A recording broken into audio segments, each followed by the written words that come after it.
Hello everybody, welcome back to my channel. I hope you have all had a nice day so far. Today I am going to be talking you through the 20 plus books that I have on my October TBR. I have been just too ambitious this month and I have decided to place too many books on hold at the library. I have too many audiobook options because this month I have decided to do a Sabuhi TBR in the spirit of October and Halloween, and I have picked out all mystery and thriller books only, and that is what I'm going to read for the whole month, nothing other than mysteries and thrillers. So let's get into some of the books that I'm wanting to read. I have them all in a massive pile here. So let's just start at the top. Firstly, I have The Mother-in-Law by Sally Hepsworth. I'll read the back. You may get to choose your partner, but you don't get to choose your mother-in-law. From the moment Lucy met Diana, she was kept at arm's length. Even after marrying Oliver, Lucy knew they'd never be close. But who could find fault in Diana? A pillar of the community and advocate for social justice, the matriarch of a loving family. Then, 10 years ago, that was 10 years ago. Now, Diana has been found dead. There is a suicide note, but the autopsy reveals foul play, and everyone in the family is hiding something. I'm curious. I've never read any Sally Hepsworth, but she's definitely an author that I'm interested in reading. So I'm actually listening to this as an audiobook in sometime this month.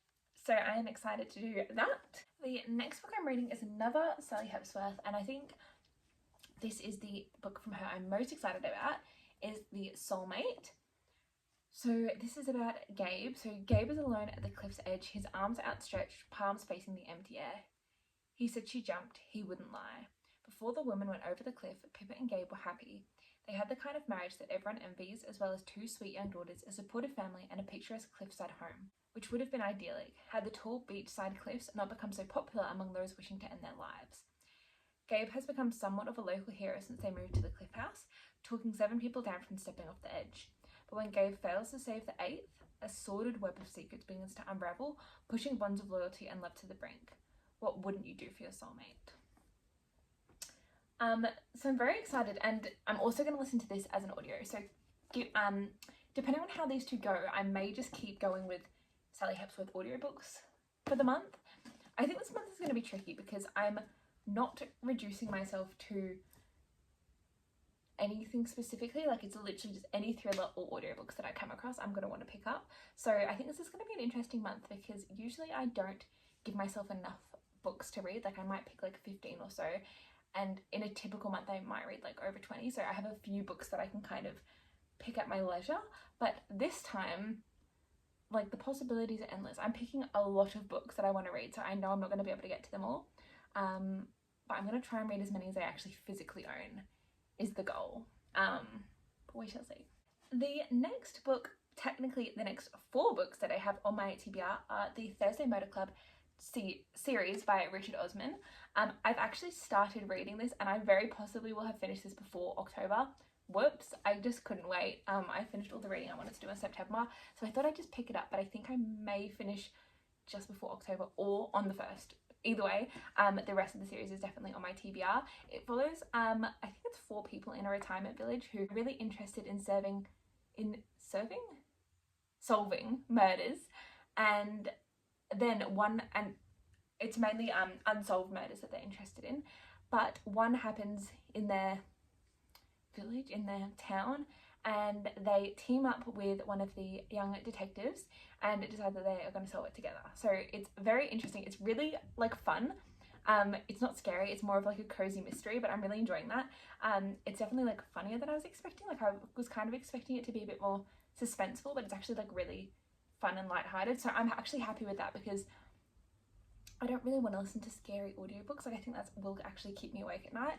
So listening to this, which is like really fun, is a really nice one to have on audio. So I'm excited to finish that and then start and finish the rest of the series because this has been one that's been on my radar for quite a while. Speaking of books that I have been wanting to read for a long time, The Silent Patient by Alex Michaelides. I'm just going to say it, but I feel like that's wrong. I have owned this for quite some time now, and I'm very excited to finally read this because people absolutely rave about this. There's actually no blurb on the back. It's just acknowledgements or like recognition. So I guess we'll be going into this one blind, but I'm also going to try and read another one of his books, which I don't have on me, but my friend is lending me, and it's called The Maidens. I have it on my computer here, so I'm just going to read the summary of this one. Edward Fosher is a murderer. Of this, Mariana is certain, but Fosher is untouchable. I think it might be Fosher, but maybe Fosca, but anyway. A handsome and charismatic Greek tragedy professor at Cambridge University. Fosher is adored by staff and students alike, particularly by members of a secret society of female students known as the Maidens. Mariana Andros is a brilliant but troubled group therapist who becomes fixated on the Maidens when one member of a friend of Mariana's niece Zoe is found murdered in Cambridge.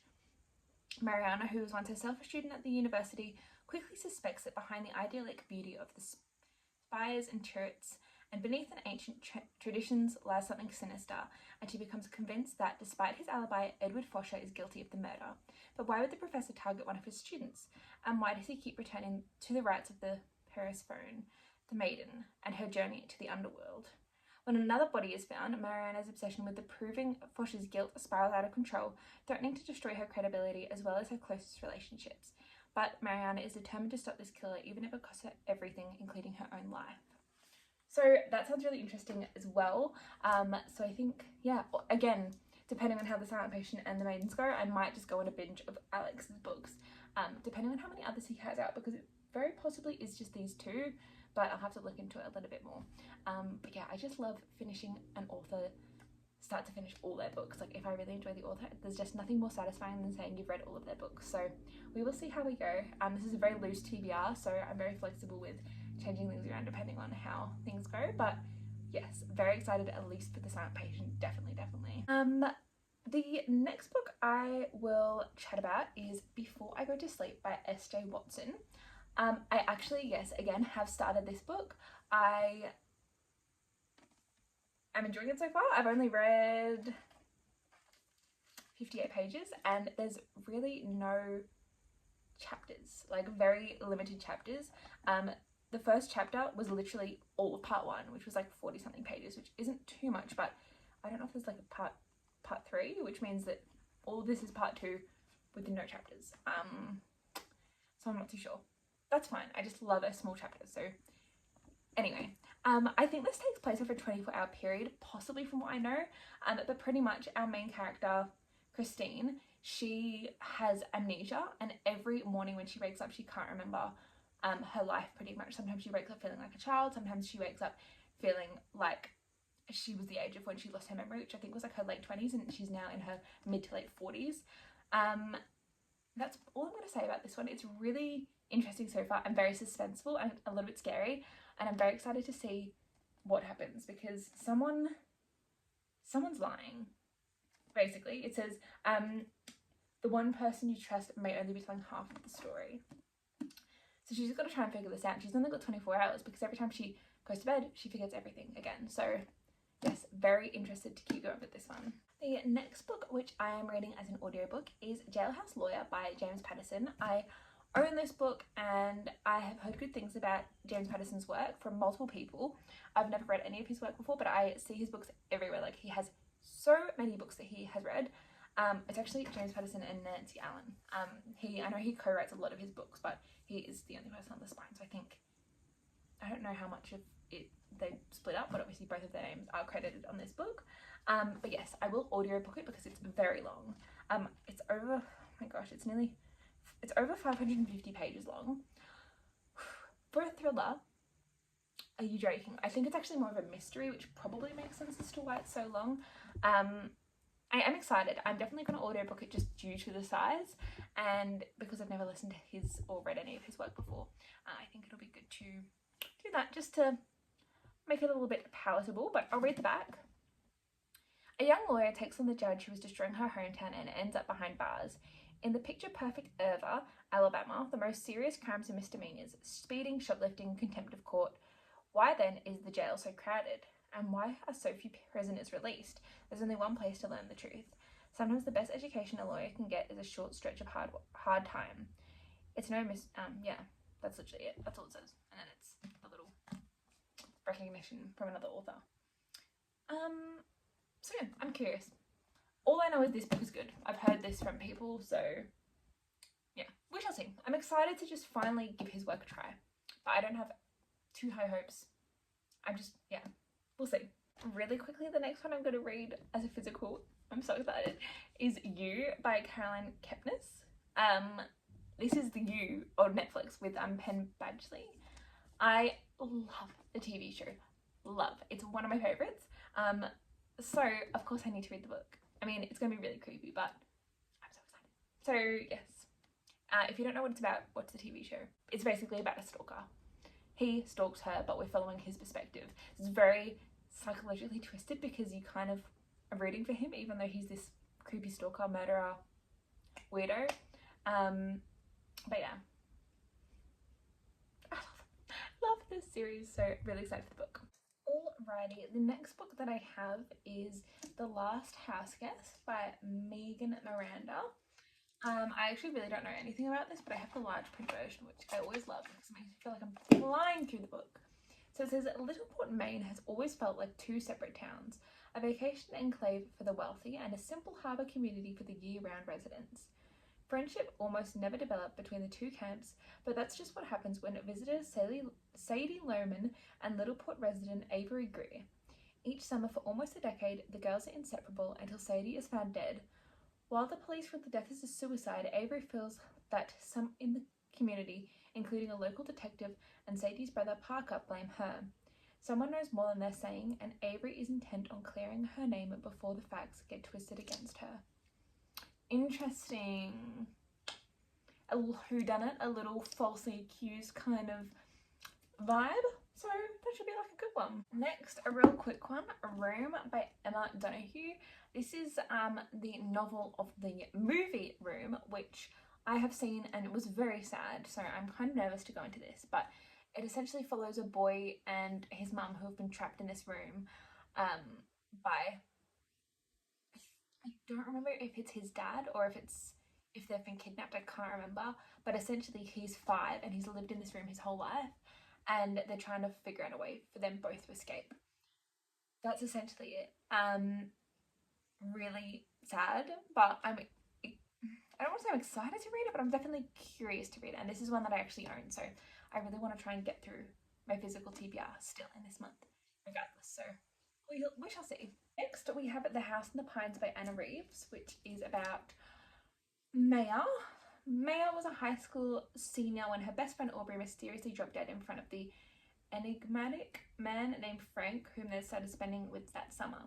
7 years later, Maya lives in Boston with a loving boyfriend and is kicking the secret addiction that has allowed her to cope with what happened years ago. The gaps in her memories and the lost time she can't account for. But her past comes rushing back when she comes across a recent YouTube video in which a young woman suddenly kneels over and dies in a diner while sitting across from none other than Frank. Plunged into the drama that has defined her life, Maya heads to her Berkshire's hometown to relive that fateful summer and the influence Frank once had on her, and its obsessive jealousy that nearly destroyed her friendship with Aubrey. At her mother's house, she excavates fragments of her past and notices hidden messages in her deceased Guatemalan father's book that didn't stand out to her earlier. To save herself, she must understand a story written before she was born, but time keeps running out and soon all roads are leading back to Frank's cabin. Creepy! But sounds interesting. Okay, I've got 4 books to go. The first one is Gone Girl by Gillian Flynn. Essentially it's about a woman who disappears. This is made of a movie. I haven't watched the movie, I don't think, but I think everyone kind of knows the general storyline, so I'm not going to go into that one. Next is The Woman in the Window by J.F. Finn. I'll read the back. Anna's lifeline to the real world is her window where she sits watching her neighbours. When the Russells move in, Anna is instantly drawn to them. A picture-perfect family, they are an echo of the life that was once hers. But one evening, a scream rips across the silence and Anna witnesses something horrifying. Now she must uncover the truth about what really happened, but if she does, will anyone believe her? And how can she even trust herself? That's really interesting. And that looks really creepy, the handprint.